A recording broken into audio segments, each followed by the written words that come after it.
السلام عليكم ورحمة الله وبركاته، حبايبي عاملين ايه؟ يا رب تكونوا كلكم بخير وفي احسن حال. هنسمي الله ونصلي على رسولنا الكريم. اللهم صل وسلم وبارك عليك يا حبيبي يا رسول الله. يلا بينا نبدأ. عندنا النهاردة أكلة يا بنات، أكلة جامدة وتحفة وسريعة. يعني هي الأكلة دي بالظبط تعمليها في تلت ساعة. يلا بينا نبدأ ونشوف عملنا ايه. جبنا سمك بولتي كبير، عصرنا عليه، طبعًا غسلناه حلو أوي، أوي، وبعد كده عصرنا عليه ليمونة كبيرة، وحطينا عليه شوية ملح، وسِبناه كده على جنب شوية بتاع 10 دقايق، تمام كده يا بنات؟ وبعد كده جبنا كام بصلاية، وجبنا كام طماطماية زي ما أنتم شايفين، وكام قرن فلفل spicy، وبرضه ليمونة كمان، تمام؟ هنقطّع الخضار بتاعنا ده بقى كلّه على بعضه كده بالطريقة اللي زي ما تحبي وزي ما إيدِك متعودة عليها، وزي ما أنتِ عايزة، جوانح بقى، مكعبات، زي ما أنتِ عايزة. هنبدأ نقطّع الخضار بتاعنا ده كويس أوي يا بنات، وهنعصر عليه ليمونة، وهنجيب معلقة توم كبيرة، وهنضبط دلوقتي أحلى صينية سمك باقول لِك في تِلت ساعة، تحطيها على الأكل تاكلي منها تحفة، خفيفة، سريعة، ما أقولكوش الطعم رهيب يا بنات. خلاص كده، هنقطّع الخضار بتاعنا دلوقتي وهنشوف مع بعض هنعمل إيه. أنا جايبة 4 سمكات بولتي كبار و4 صغيرين، والاتنين هاعملهم بطريقتين مختلفين، وخليكم معايا يا بنات وهنشوف الفيديو إن شاء الله هيعجبكم.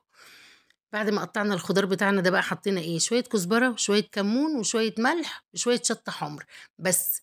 السمك كمون وملح بس، بس إحنا طبعًا لو زوّدنا أو جوّدنا يعني الحاجات اللي إحنا بنحبها أو البهارات اللي إحنا بنحبها، تمام كده؟ هنقلّب الخضار ده كويس أوي مع التتبيلة، وبعد كده بقى هنشوفه دلوقتي هنعمل إيه. طبعًا السمك البلطي اللي هو مغسول ومحطوط له الملح والليمون ما بيتشطفش تاني خلاص، بتسيبيه شوية في الملح والليمون وبعد كده تبدئي إيه، تحطّي الخلطة دي بقى. حطينا شوية كده في قاع الصينية زي ما أنتم شايفين من الخضار، وبعد كده هنحشي السمك بتاعنا.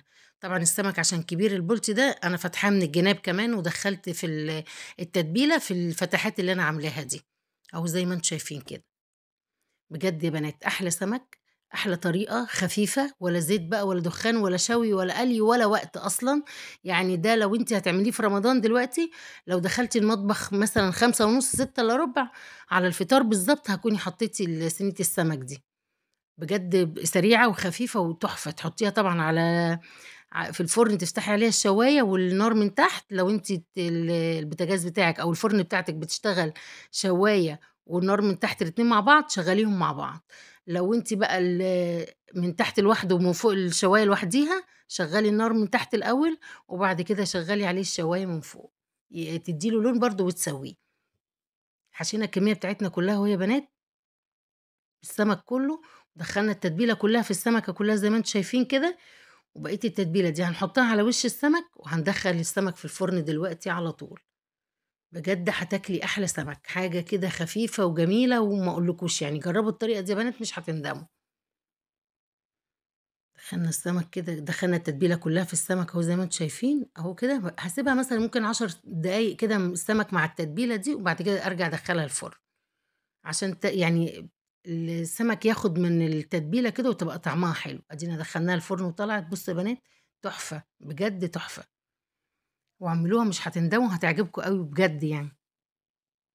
بعد كده بقى هنعمل إيه يا بنات، عندي كنت جايبة 4 سمكات بولت كبير زي ما قُلت لكم و4 صغيّرين، ال4 صغيّرين عملتهم بالصلصة، إحنا عملناها مع بعض قبل كده في كذا فيديو، وعملنا شوية فلفل بالصلصة، وعملنا الرز الصيادية بتاعنا التحفة اللي الناس كلّها يعني بتقول لي بجد جرّبوا طريقتي وعجبتهم أوي. بس يا بنات كان عندنا بطاطس مسلوقة وكان عندنا شوية حاجات كده.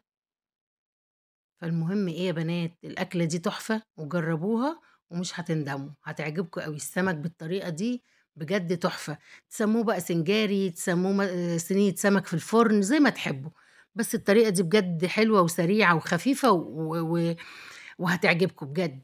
وأدي كان الفطار بتاعنا النهارده يا بنات، يا رب يكون الفيديو عجبكم، ما تنسونيش في اللايك والاشتراك، في رعاية الله وأمنه، والسلام عليكم ورحمة الله وبركاته.